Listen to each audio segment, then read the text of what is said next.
Preacucernice Părinte, binecuvintează să răstesc cuvântul nostru.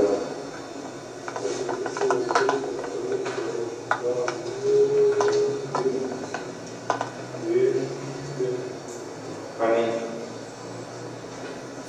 Spre slava Bisericii, Sfântul Sinod al Bisericii Ortodoxe Române, cu puterea lui Dumnezeu celui întreime, lăudat și închinat, a rânduit ca în a doua duminică după pogorârea Duhului Sfânt să prăznuim Duminica Sfinților Români, în care se cinstim pe aceia dintre fiii neamului nostru știuți numai de Bunul Dumnezeu și care prin viețuirea, pătimirea și mărturia lor pentru Hristos au ajuns prieteni și praznici ai lui Dumnezeu.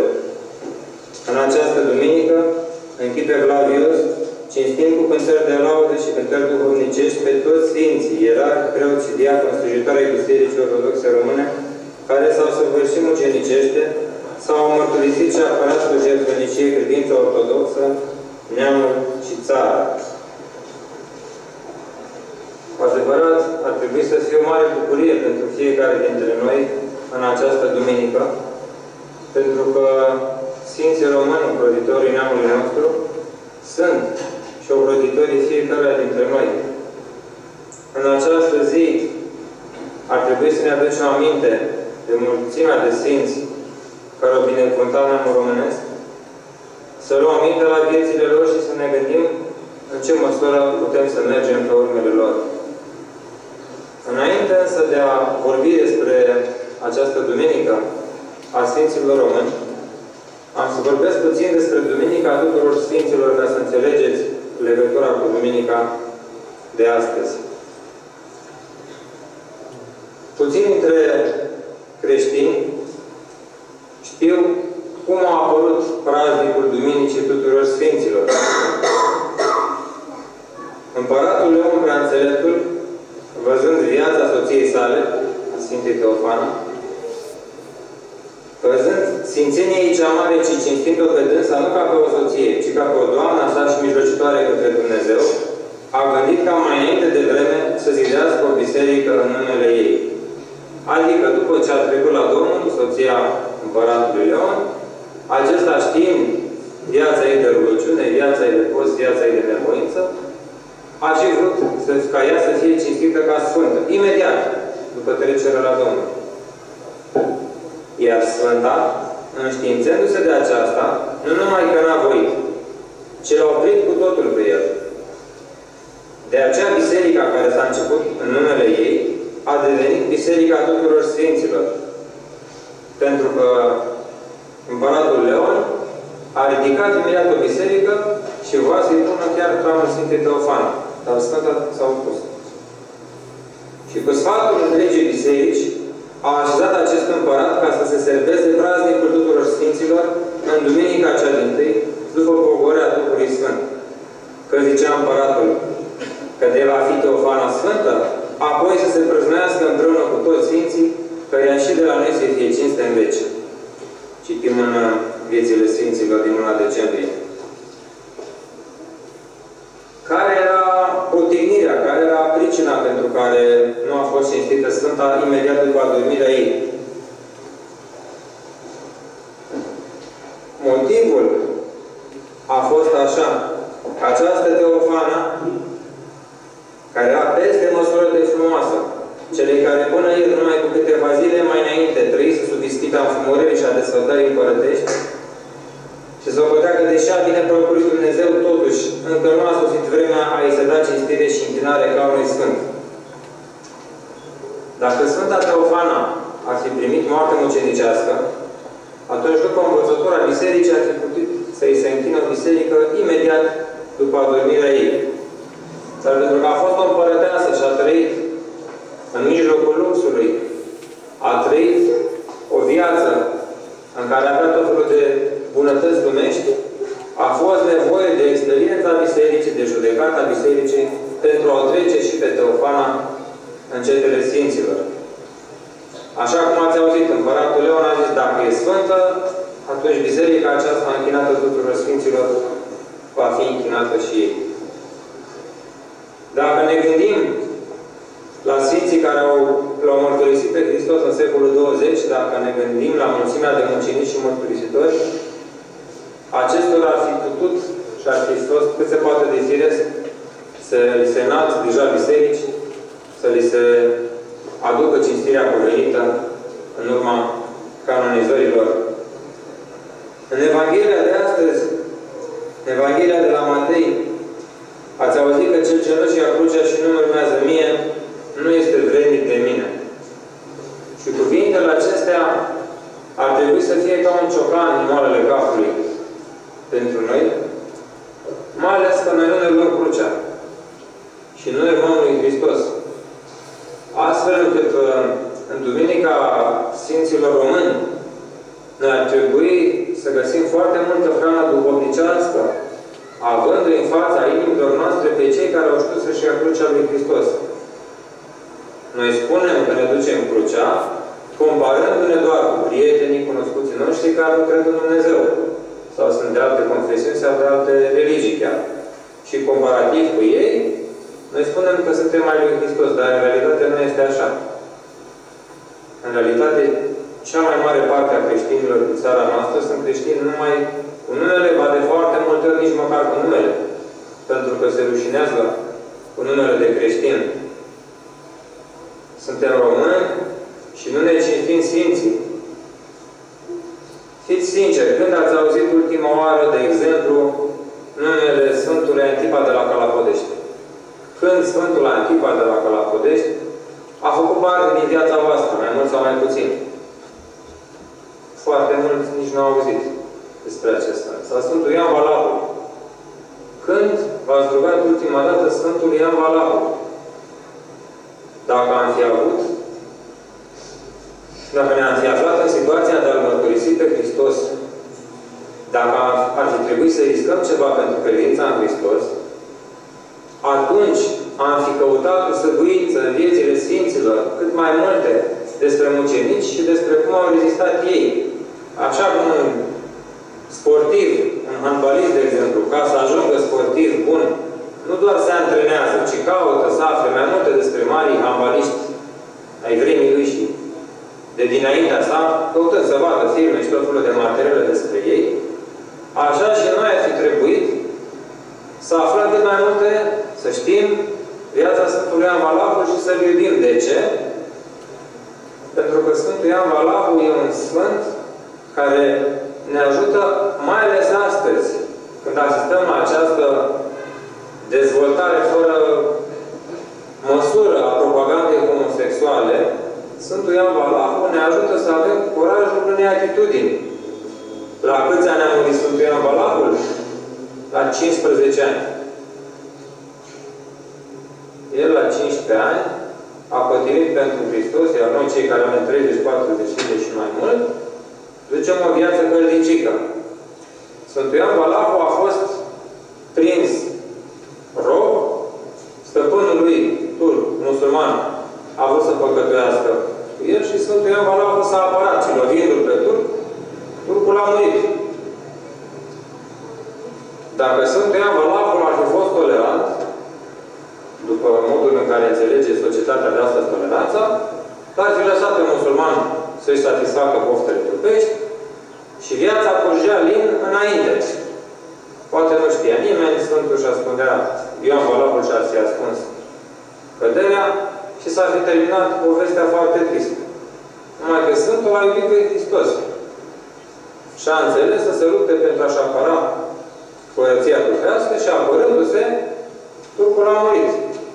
Și atunci l-au dat Ioan Valahul ceilalți turci, l-au dat soția aceluia, care văzându-l pe tânăr cât era de frumos, a vrut să păcătuiască, să desăneze cu el.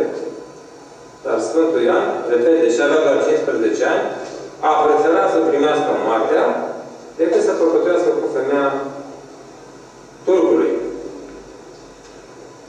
În ziua în care un tânăr de liceu, un student sau orice om află despre modul în care se extinde propaganda homosexuală și tace, pierde luna mărturisirii lui Hristos. Noi trăim într-o zodie, să zicem așa, lașități. Într-o zodie a compromisului. În care ne place că suntem creștini, nădăjduim că Dumnezeu e atât de bun încât ne va mântui și pe noi. Că nu poate să fie Dumnezeu atât de dur, atât de rău, încât până și pe noi să ne piardă. Pentru că dacă noi am ajunge în iad, înseamnă că 80%, 90% din oameni ar ajunge în iad. Poate și mai mult, 95, 99, zic cei mândri, care se consideră bunicul târgului. Dacă eu mă duc în iad, înseamnă că Dumnezeu nu mai are pe nimeni de mâncă. Și astfel, pentru ca Dumnezeu să nu fie dur, terorist și aspru, atunci Dumnezeu trebuie să mă mântuiască și pe mine și pe toți pe care consideră că trebuie să mântuiască, chiar dacă alegem minciuna, chiar dacă alegem compromisul, chiar dacă alegem tăcerea. Numai că spunând asta, uităm cum au ajuns Sfinții. Nouă ne place că Sfinții sunt Sfinți. Nouă ne place că Sfinții au primit multe harisme, daruri de la Dumnezeu. Nouă ne place că Sfinții sunt făcători de minuni.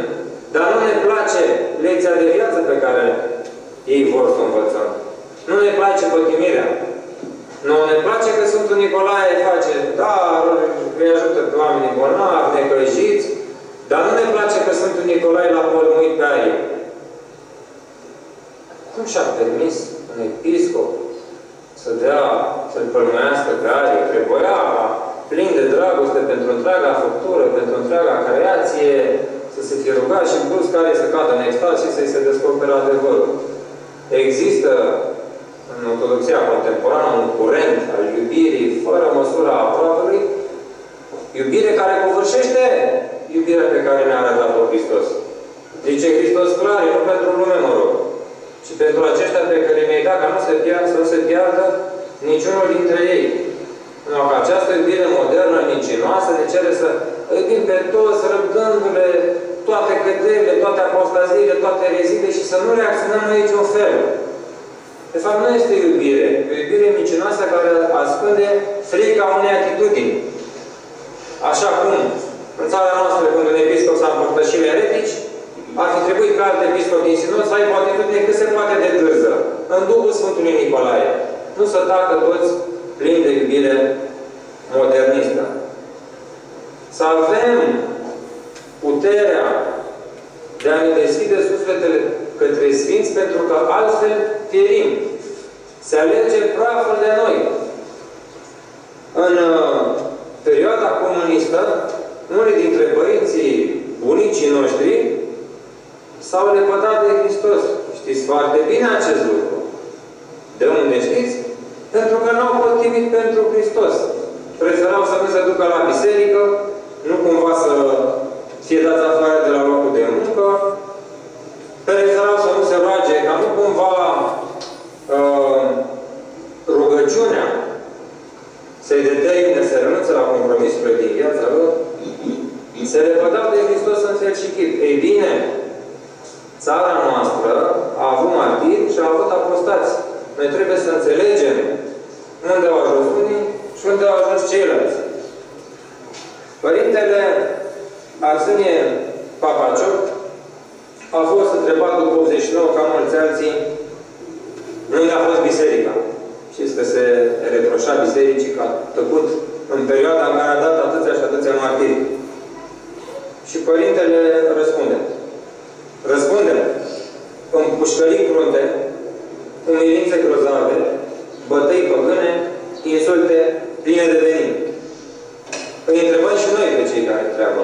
Dar ei până acum unde au fost? Putem condamna întreaga țară că a trăit sub rațiunea unui tiran incompetent și îndrăcit?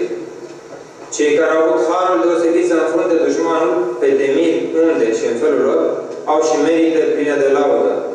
Sute și mii de preoți, călugări trăitori, frați de credință, au purtat lanțuri grele, lanțuri bătute la nicovală prin beciuri ascunse. Și vă rog să vă luați aminte la acest pasaj, acest paragraf de text, pentru că e una din puținele situații în care Părintele Arsenie Papacioc, așa cum Sfântul Apostol Pavel se lăuda cu pătimirile lui, așa și Părintele Arsenie, chip al smereniei, îndrăznește totuși și spune: ne-au smuls bărbile și ne trăgeau de ele ca pe animale de căpostru. Ne-au înfometat îngrozitor cu intenții de exterminare, ani nesfârșiți. Am fost aruncați în celule fără lumină, celule negre, în haine de pușcăria și murdare de noroi și sânge întigat și uscat, scoarță pe ele. Ne-au cerut lepădări de Hristos și de Sfinții Lui și nu ne-am lepădat, ferească Dumnezeu. O cât de mică amăgire nu am făcut, măcar că știam că trebuie să murim. Și mulți au murit. Ne-au cerut aceste lepădări insistent și sistematic, izolați și băgați în congelatoare, în camere frigorifice, ca să poată obține măcar un cuvânt împotriva învățăturii Domnului nostru Iisus Hristos. Și nu am cedat. Ne-au dat condamnări mari, ca tiranii cei mici să creadă cu adevărat că suntem mari criminali. Pe mine m-au condamnat 40 de ani. M-a distrat acest abuz și nesocotință, dar m-a costat. Aici a fost biserica, în temniță. Aici unde erau mii de creștini care cereau mântuire duhovnicească, dezlegări, întăriri și speranțe pe care le vedeam prin bătăi în perete, prin morse. Am scăpat din închisori, cei care au mai scăpat, fericiți că am fost ajutați de Bunul Dumnezeu. Să-L purtăm cu drag în suflete. Nu ne-a părăsit. Simțeam că stă îndurerat lângă noi ca să înțelegem marea taină a crucii Lui, ca să înțelegem rostul grozav al liberării din suferință pentru El. Și Harul Lui ne-a ajutat să ne dăjduim, să dăm un răspuns bun cândva la răzbuntia cea din urmă. Am venit fără păreri, fără carne pe noi, fără dinți, cu ochii ascunși în orbite, dar care străluceau încă. Am venit fără chip de clerici. Și mărturia Părintelui ne arată calea mântuirii noastre. Noi astăzi, dacă vrem să ne mântuim, trebuie să alegem calea Sfințeniei. Trebuie să alegem calea pătimirii. Trebuie să alegem calea crucii într-o lume apostată care îl răstignește încă și încă o dată pe Hristos. Eu vă mărturisesc că sunt atât de păcătos încât îmi este și rușine să vă vorbesc despre pătimirile celor din închisori. Și cu toate că mi-e rușine, măcar rămân cu rușinea, dar vorbesc, întrucât cred că măcar unul se va folosi. Măcar unul din voi va zice, stop, până aici. Am păcătuit prea mult. Prea multă ipocrizie în viața mea, prea multă lenevie. Noi nu mai purtăm crucea fraților. Uitați-vă, cei mai mulți dintre noi iubim somnul. Suntem într-o stare de oboseală permanentă, poate. Găituială, la locurile de muncă, cu familia, cu copiii. Suntem obosiți și uităm să iubim nevoința rugăciunii. Uităm să iubim a fi lângă Hristos pe cruce. Dacă citim viețile noilor mărturisitori, veți vedea că au avut și ei momente de neputință, de îndoială, de cădere. Un părinte din Bucovina, Mircea de la Alite, la un moment dat, când a aflat că soția lui divorțează, părintele a avut în șoc și a început, a avut o hemoragie foarte puternică. Și gardianul înspăimântat l-a adus în celula în care era părintele Ioan Ivan de la Regea. Și a zis gardianul, fă-i ceva că nu-i se înălcurește sângele. Ce-ai pățit? Păi, uite, părinte, soția mea la vârsta asta să divorțeze pentru că îi venise pe vizetă hotărârea de divorț. Și părintele Ioan i-a răspuns, părinte dragă, dumneata ai 5 ani, adică era condamnat doar la 5 ani de închisoare. 5 ani se fac pe tinetă, cum ziceam noi, e un fleac. Munca zilnică, 25, era ceva greu. Dar pentru mărturisitori, 5 ani de închisoare era aproape un fleac. Și părintele i-a explicat, părintele Ioan i-a explicat părintele Mircea. Soția ta n-a greșit deloc. Bine a făcut pentru că întâi și-a salvat copiii. Îi dădea afară din școală. Ea știu ce face. Dar nu și de la Dumnezeu s-a despărțit de matale.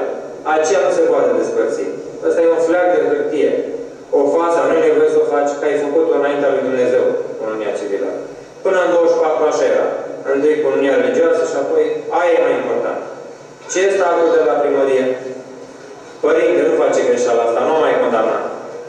Și părintele care a văzut hemoragia, i-a răspuns părintele Ioan, vai, părinte, dacă știam, nu mai făceam lucrul acesta. Părintele Mircea s-a culcat După 10 minute s-a ridicat și a zis: Părinte Ioan, a venit Mântuitorul la mine și mi-a pus după gât un epitrahil plin de pietre prețioase.